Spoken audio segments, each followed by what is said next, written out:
Assalamualaikum warahmatullahi wabarakatuh. Tepangaken nami kula Prawira Weli Utama saking kelas 12 kanthi nomor absen 17.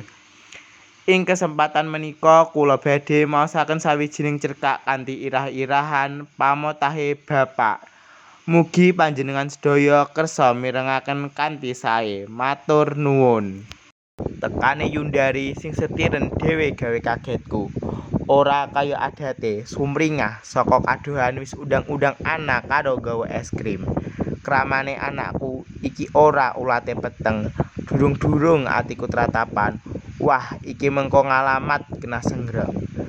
Kok sepi Dek Titin? Karo anak ngendi? Pitakone sadurunge tak bagekake. Ibune arisan, anak mlebu nyang TPA. Kandhalem wae yu, kadingaren kok ora karo Mas Imam. Bapake endang mulang, bapak sare. Pitakone karo bablas menyang kamare bapak sing ora kancingan. Aku gragapan. Bapak wis rong, dina iki tindak nyang ngendi? Tak kira ning dalem kono yu. Ngapa aku goleki nek bapak ning kono? Kok mung tak kira, apa ora mbok goleki? Rencanaku sore iki arep sowan Rono yu. Nek ning dalem kono ra ono, angkaku yo tak goleki nyang daleme Yulastri utawa nyang Mas Dian. Palinga bapak rak ya ning daleme putra-putrane kaya adate, gak arep tindak mendi maneh. Dharma, genah, bapak wis rong dina ra nang dalem. Sajake kowe iki kok nglayem wae, kok sik arep mbok goleki saiki.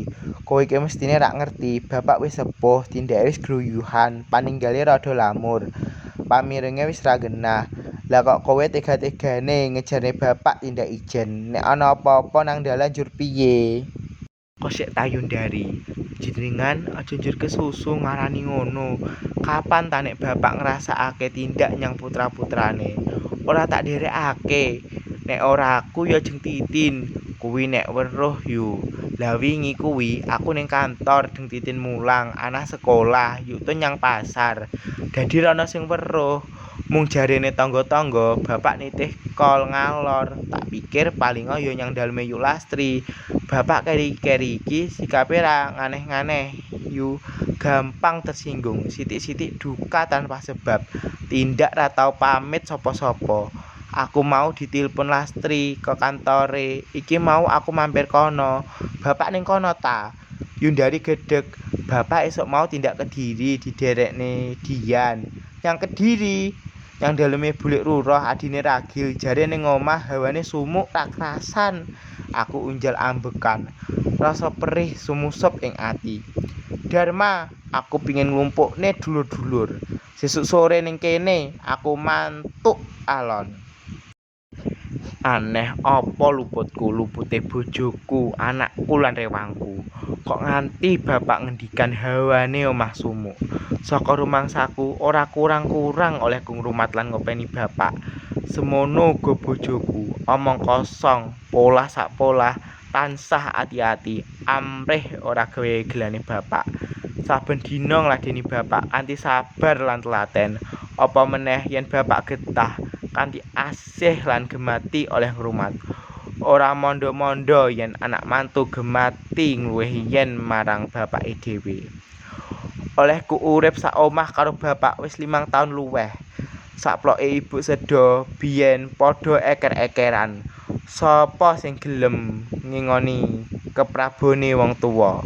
Kabeh padha ora saguh. Yundari, Yulastri lan Mas Dian wis padha duwe omah. Dadi sing ketiban sampur njur aku. Sing wektu kuwi isih legan lan durung duwe apa-apa. Nalika ibu isih sugeng, kerep aku dirimu supaya gelem diemong. Jare anak lanang ragil kuwi mendem jero mikul dhuwur.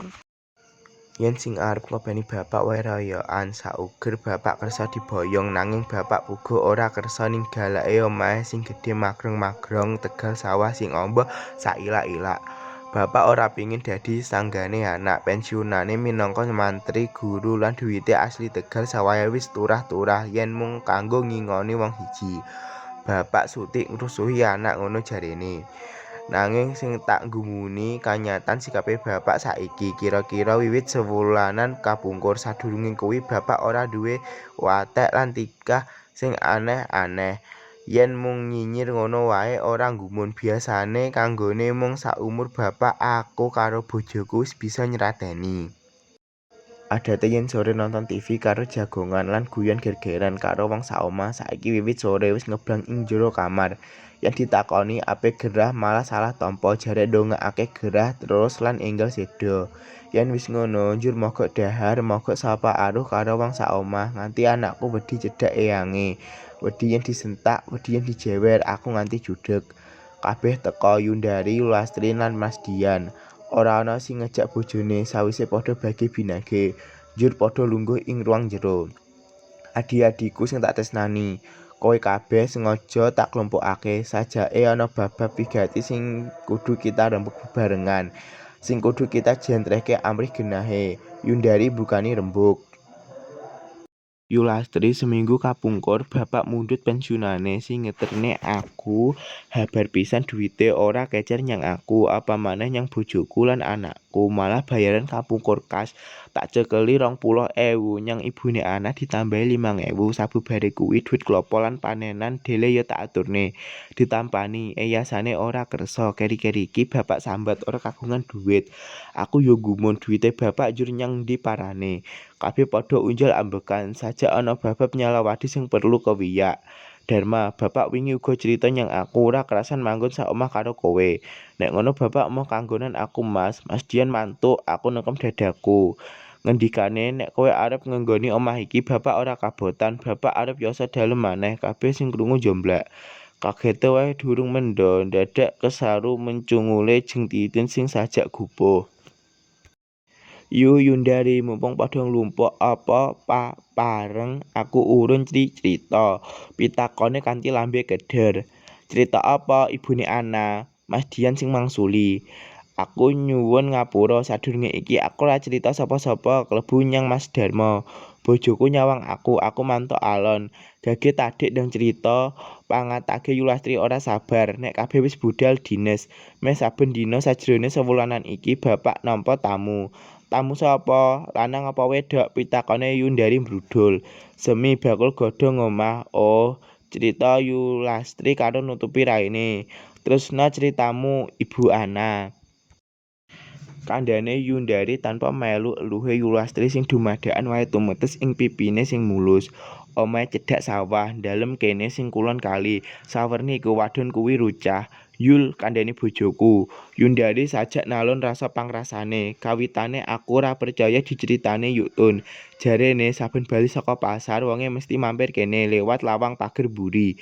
Baline mesti mben toyot. Nyang bapak digawani gula, beras lan embuh apa maneh Yuktun ora ngerti. Sliramu wis weruh jeng panyelaku ping pindho Mas sepisan nalika ngeteme anak bali amargi ngelu ndhisik kau ping pindhone analika njupuk dhuwit tabungane murid-murid sing keri jagane ora crita aku panutuhku. Aku wedi Mas saploke kuwi sikape bapak nyang aku njur ora kapenak. Kabeh njur padha lenger-lenger. Bapak mesti ora ngira babar pisan nyang esuk kuwi anake padha pating brudul.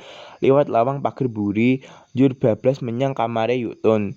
Sing ngidan klebu aku etok-etok budal menyang kantor karo bonceng anak lan bojo. Bubar didunake sepeda motor bablas tak enggokake menyang servis cedhak omah. Senajan ora rusak, tak kongkon ngresiki kalburatore. Aku njur nyintut metu lawang pager mburi bablas menyang kamar Yuktun. Udakara jam 8-an keprungu wong ketok-ketok lawang mburi. Aku wong papat pandeng-pandengan njur mesem bareng. Tak inceng saka jendela kamar sing tak wangakake sithik. Yuktun mlayu-mlayu buka lawang sing ketara dhisik cumlorote. Untune sing telasahan bareng nyawang wadon sing gawe poyang payinge bapak. Aku njur munek-munek kudu muntah witikna wonge adoh saka rupa ayu kati awake sing ireng bekisik kuwi belang bonteng kebak panu. Tak lirik praupane Yundari karo Yulastri mangar-mangar Mas Dian ayem wae mbiyaki koran. Keprungu gumerite lawang jero bapak miyos wadon rucah kuwi ngguyu lekek-lekek. Wetengku kaya diudheg ora suwe ora keprungu abane maneh. Wong papat jur timik-timik kanthi mlaku njinjit mlebu paviliun sing gandeng karo kamare bapak. Keprungu ngguyu cekikikan, gatokku mengkara. Mas Dian ngrangkul Yulastri sing sajak ora tahan krungu guyu cekikikan. Kanthi munggah meja lan keker sing wis tak siapake, aku ngunggak kegiatan ing jero kamare bapak liwat angin-angin. Walah, wis ora patut dideleng anak putu, ora nyebut genti genten. Mung Yulastri sing tak penging aku kuwatir yen tiba. Bajingan, Yundari ngaget lambe karo ngulungake keker menyang aku. Mas-masan tinggalane swargi, ibu diwenehne wadon sundel kuwi. Yulastri meh wae jerit, cepet tak tutupi tutuke karo tangan. Yundari praupane abang ireng.